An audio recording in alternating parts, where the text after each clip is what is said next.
Yo, what is going on, guys? Winner Kills here, and welcome to the fourth and final round of locals feature matches for the week here. We've got Swordsoul Tenyi, piloted by my good friend Adam here on the left, and we have the Adventurer Despia deck on the right, piloted by someone that's relatively new to our locals. So always nice to see new faces, right? And he will get the jump here with the branded opening, discarding the Tragedy. So be Chainlink 1 Lubert, Chainlink 2 Tragedy. Sorry, so we'll go ahead and get to search out the Fusion. And then on top of that, I'm going to go ahead and grab another copy of a Luber. Of course, that being added off of the Tragedy. I believe that adds a Despia monster. And then obviously the Luber adding the Branded Speller Trap. We're going to see one of the best, if not the best, Branded Speller Trap. Try to resolve here, but it is not going to because of Ash Blossom. If there's one card that really makes your opponent like to discard one card, specifically called Ash Blossom and Joyous Spring, it's Branded Fusion right now. It's a very, very targeted card, this format, for Ash Blossom and Joyous Spring. But, I mean, at worst, right, you're making your opponent discard a card, right? And if they don't, then you just get to plus into the sun. So we're going to see our Swordsoul player here lead with Long Yun after successfully shutting down the Despia turn with one Ash, as is often the case, although the deck definitely can play through Ash on Branded Fusion in a number of ways. This just happens to be an unfortunate opening. An unfortunate branded opening, if you will. So we're going to see him pitch the Vishuda for Long Yun here. And yeah, Bell cannot be activated in response to Vishuda, because of course Vishuda banishes for cost. Important distinction. Cards that banish themselves from the graveyard as a part of a cost cannot be belled, but if they banish as part of an effect, which means that there's not like a semicolon, right? It says you can banish this card from your graveyard, semicolon, return a card your opponent controls back to the hand, right? That means it banishes for cost. But if that's all one sentence, no fancy punctuation between, it means it's all part of an effect, which means you can activate Ghost Bell in response. And we're going to see our Swordsoul player here synchro into Baron de Fleur, burn for 12, pop the Alber, swing for 3k, and pass. Probably didn't open up super well here, and yeah, hence just the Baron pass. Definitely capable of doing a lot more than that, right? And Baron really only so good going second, right? Not the greatest card to make going first anymore. Definitely a much better card to be able to make going into boards. And then applying the pressure with it afterwards. We're going to see him start with that Alber. We know he added during the start of his last turn off the Tragedy. And Baron will try to negate the Alber. And we will see him respond with a copy of Forbidden Droplet, dumping the Alber to the grave. And then we're going to see Alber go ahead and actually add Branded Fusion. Despian Tragedy is going to go ahead and reset the Branded Fusion. Hence why he searched out the Branded in red, since he had a way back to the Branded Fusion, and it will resolve this time. Baron's negate has been successfully exhausted, and it looks like in the hand of our Swordsoul player, they open up another Vishuda, copy of Summit, and a copy of Gamma. Yeah, I mean, good cards, right, in their own respective, but not doing so much here to help out. So we will see him go ahead and Fusion for Lubellion. And now we're going to see him discard Shadal Dragon as a part of its effect to Fusion Summon by shuffling things back in. He's going to go ahead and shuffle back in the Fallen of Albaz, as which will pretty much always be shuffled back in. And he'll shuffle back the Lubellion to go for Mirror Jade. We'll see Mirror Jade effect activate here to go ahead and send one monster from the extra deck. I believe that specifically lists Fallen of Albaz. So he's going to go ahead and dump the Albion, which will secure an end phase search. And, well, it'll try to search in the end phase here, but it looks like it is going to be Gammaed. But it has to worry about Mirror Jade here. Well, actually does not have to worry about Mirror Jade, since Mirror Jade's effect has already been used that turn. It cannot be used, to, like, I believe, your next turn. Yeah, you can't use it on the following turn. Like, if you use the Banish effect and it stays on the field, you can't use it on your opponent's next turn until it comes back to you. But the Despia deck does have a unique way of getting around that. Sometimes they'll fuse off the Mirror Jade in the middle of the opponent's turn, And they'll use Ad Libitum. Ad Libitum will like revive the Mirror Jade, and then they'll get like the Predator Plant monster out, so they get that effect of Mirror Jade live once again because it has left the field and come back.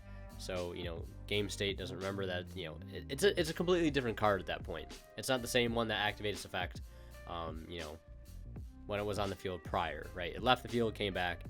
That's just Yu-Gi-Oh for you. So we're going to see Vashuda get summoned here, and we're going to see it get linked for Monk, and then activate Vashuda effect. That is going to force the Brandon in red, getting rid of a Destiny Hero Dasher, and what looks to be a Dramaturge to go for Quartus. We'll see Dramaturge effect activate to go ahead and special summon itself. And now still has to worry about the Quartus effect here, which can basically zero out the entire board. Well, everything that isn't a level 8 or higher fusion monster. And Swordsoul, as we know, does not play any fusions, obviously, outside of DPE, which this variant is not on. So that can hurt when trying to make a push in the battle phase. We'll see a nice top deck of Tai, though, allowing him to banish the Longyun, and then get the token here. Summit normally a very, very good card, but not coming in super clutch here at the moment. Boxia could be a very strong card to go into at the moment, though. He will get to spin 2. If it doesn't go uninterrupted, of course. Or if it does go uninterrupted. Which I believe Dramaturge has another effect on field. I'm going to go ahead and actually pull it up, because I can never remember. If a fusion, synchro, Ixies, or link monster special summoned, you can target one effect monster in the field and negate its effect until the end of this turn. So yeah, if you were to go for the Boxia here, that will force the Dramaturge to go ahead and negate it.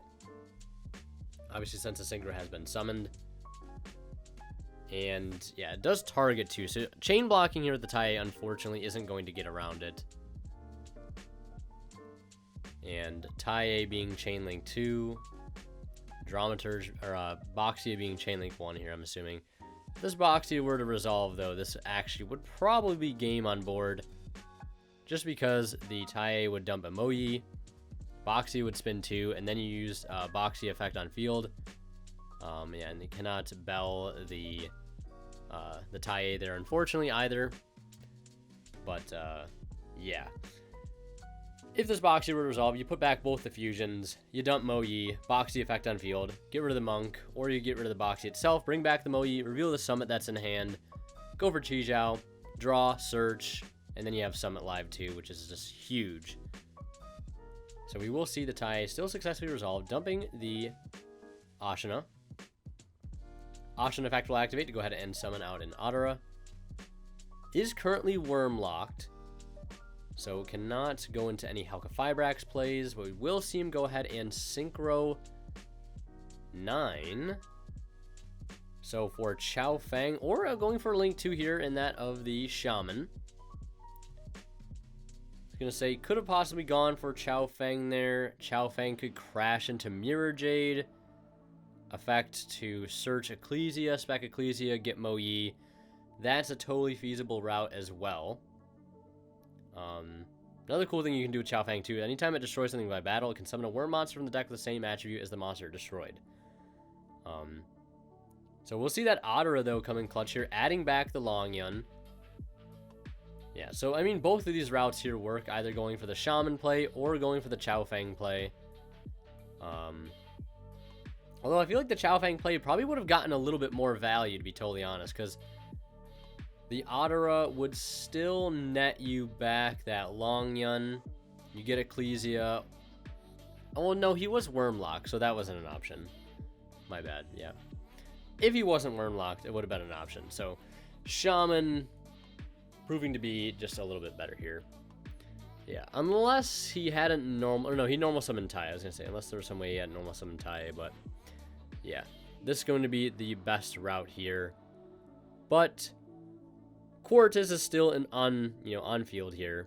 And this still kind of makes things difficult for as big as Chen Ying is. So, yeah, we'll see how this plays out. He does have the monk and shaman interaction here. Anytime a normal monster or a non-effect monster declares an attack, you can activate shaman to destroy, I believe, a monster on the field. Not sure the exact text, but obviously it does something similar to that. So once monk tries to attack the Quartus, we'll see shaman activate, and Quartus has already zeroed everything out at this point, keep in mind. So everything on our Swordsoul player's field is 0.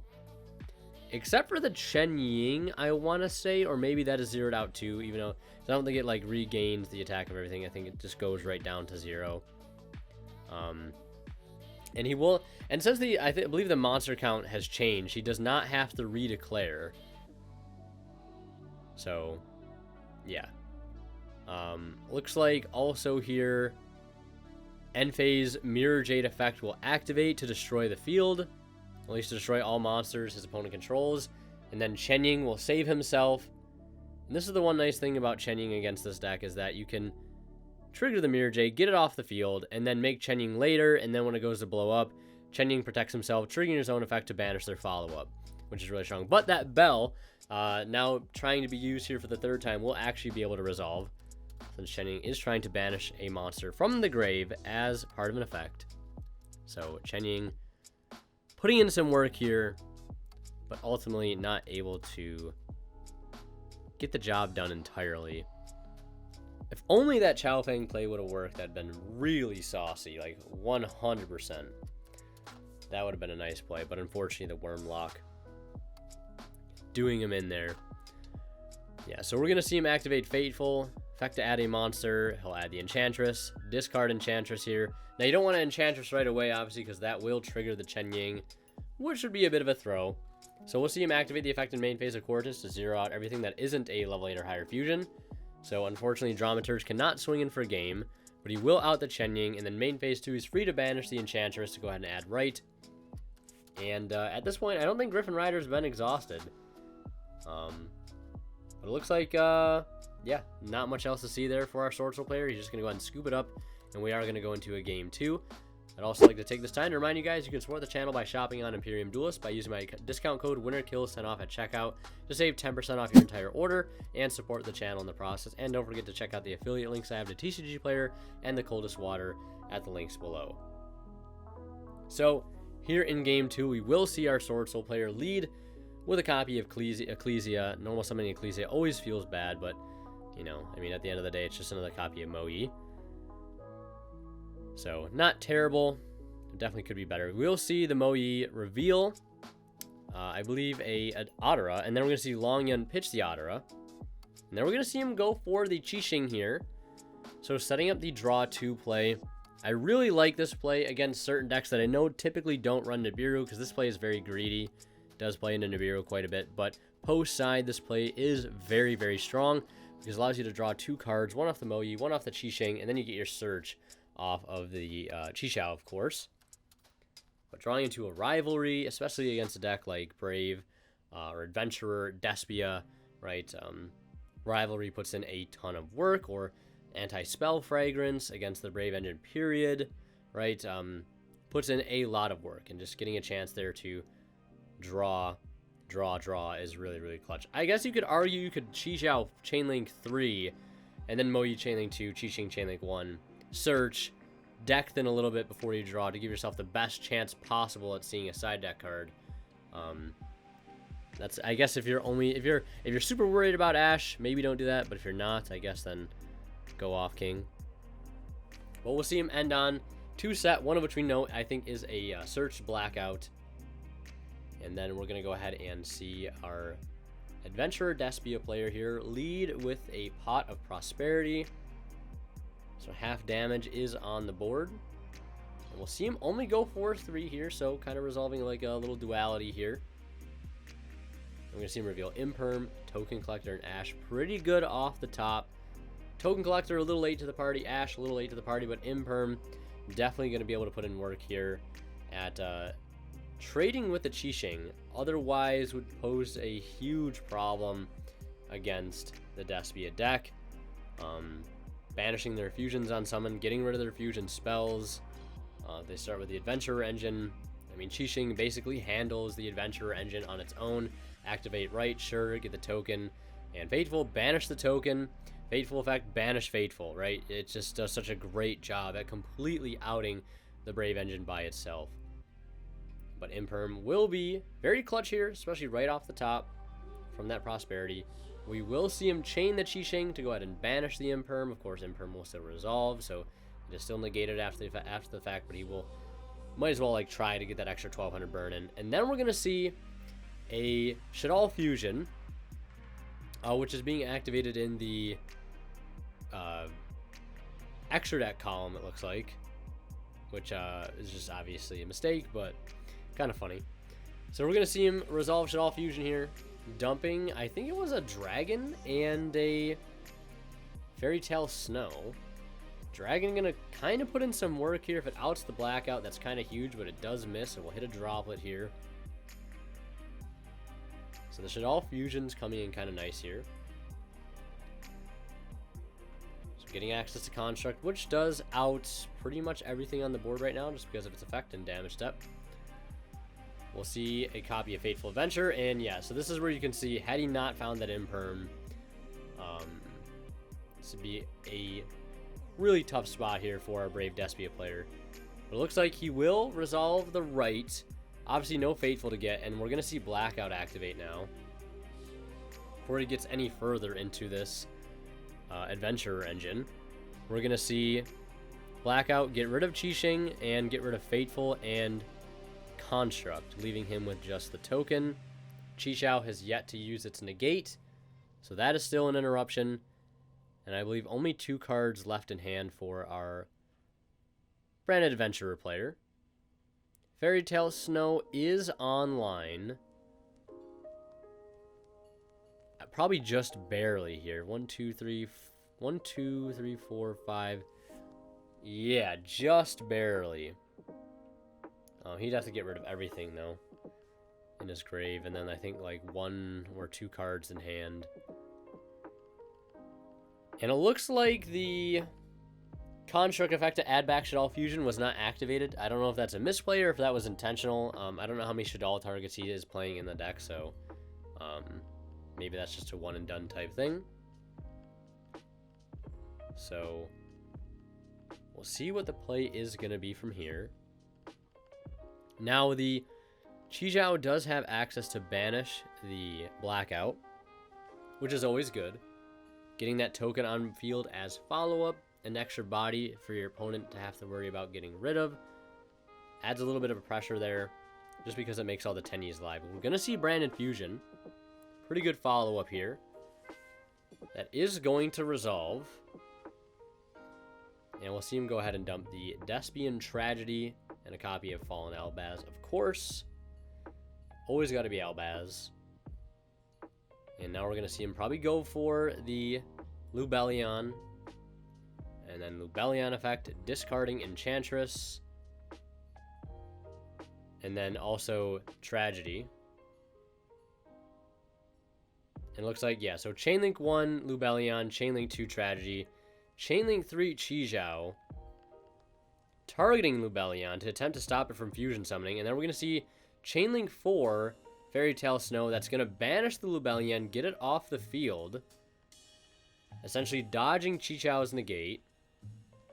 And then Snow's effect to Book of Moon will activate on a new chain. And we'll see Tragedy go ahead and add a copy of Alibur. And Lubellion, being an insane card as is, can basically just literally fuse from anywhere. So it doesn't matter that he had to banish out the Fairy Tale Snow. Still able to fusion. New chain, Fairy Tale Snow, book the Chixiao. Mirror Jade, the Ice Blade Dragon, now on the field here. As an additional interruption, plus follow-up. Probably really wishing you could keep that droplet at this point. So we're going to see the Fairy Tale, I believe the token going over the Chixiao. And then Fairy Tale Snow and Mirror Jade going in for some direct damage here, though it is halved.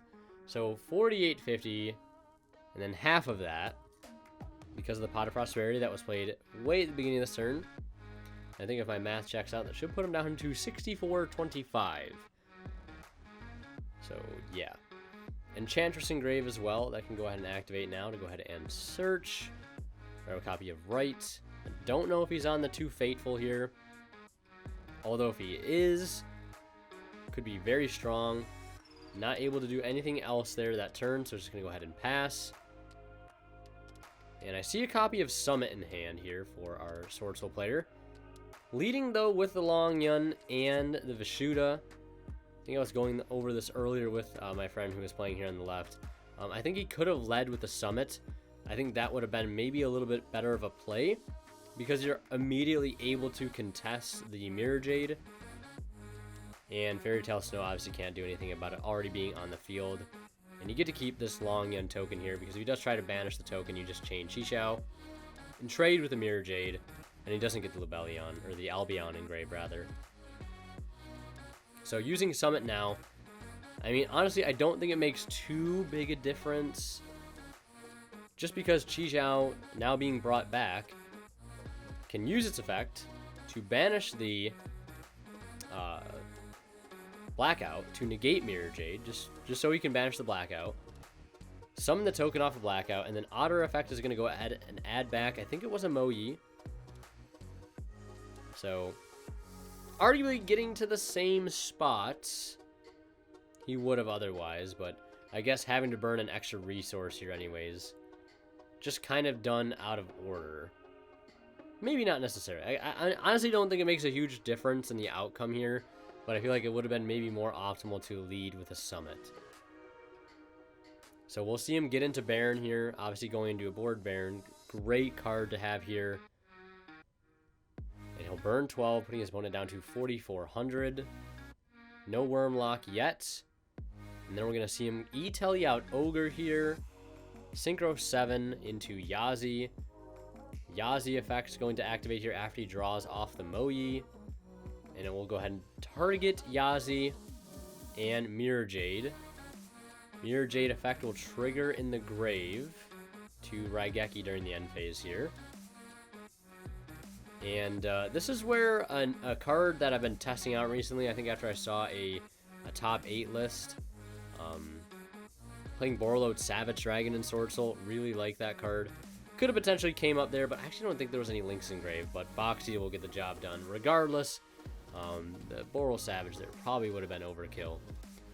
But I do like it. It has come up in testing, and in theory, it just seems like a very good card to be able to go into generic level 8 synchro late game if you're not Wormlocked, or just off of any Swordsoul normal summon, rather. So in game 3, we will see the, right into Fateful combo here. Opening up the Griffin Rider. Opening Griffin Rider always feels very good, especially when you open Brave stuff with it. And definitely going to be able to play around that Ghost Ogre very, very well here that is in the hand for our Swordsoul player. This is why you see some lists of like the based deck playing double Griffin Rider. Just because seeing Griffin Rider with, as easy access you have with the Brave engine is always nice. It definitely makes the combo a little bit more robust. So Fusion Destiny, getting access to DPE. So the Griffin negate, DPE, interruption, Draco back on field, and one set, and that'll do it for turn. And we'll see if our Swordsoul player can go ahead and crack the board here. Couple interruptions to worry about. Celestial follow-up. We're going to see him lead with Emergence. And then chaining Droplet once the Emergence is resolving. Pitching Ghost Ogre. Didn't find value there turn 1, but finding value turn 2 is a discard. Cannot, unfortunately, cross out Designator since a spell was sent for the Droplet. Could have worked, though, had he not had a spell to send, or a spell that he didn't want to send, but Emergence is always a great target. So obviously negating the DPE and the Griffin Rider, and going to resolve the Emergence here. We'll see what exactly he's going to search, going for the Taya. Always love the Emergence into Taya play, because it's just already a free banish target engrave. We're going to see him special summon Ashina, and then summon out Adara, and then Ashina effect engrave, summoning out Vishuda here. So could have potentially gone a Helk line there, but going for a Synchro 8, looking at Baxia here. This is going to do a great job at completely outing DPE. It looks like he will go ahead and get rid of the Griffin Rider and DPE. Although, arguably, you could have gotten rid of the token. But it looks like we're going to see Vishuda bounce the token here. And that'll clear the equip spell all the same. I was going to say, the only way maybe you don't want to spin back the Griffin Rider so he doesn't have access to it next turn. You maybe just want to leave it on field to pop it so it's engraved. So he doesn't have a way to get it back. But other than that, don't think it makes too big of a difference. We're going to see him go into the Yazi here with Taya, banishing Emergence, and using Taya to level mod the Taya down to a 3. Synchro 7. Yazi's going to clear the set. And then Yazi effect engraved to go ahead and special summon out a Long Yun from the deck. But he does have access to a Moyi in the grave thanks to the Taya. So we're going to see him set 1 Boxy effect, popping the set, reviving the Moyi, revealing 1 in hand, getting access to the token, and then going to Synchro 8 here for Chi-Jiao, Chainlink 2, Moyi, Chainlink 1 Chi-Jiao, so he'll draw. And then if Blackout is still in the deck, you can go ahead and banish that from the deck off the Chi-Jiao, get the token, and Synchro 10 into Chen Ying. And that is going to be more than game. The Desires there just to absolutely seal it. So Swordsoul, Tenyi taking it 2-1 over Adventuter Despia. If you guys want to see more of my content, click on one of the videos popping up on the bottom of the screen right now.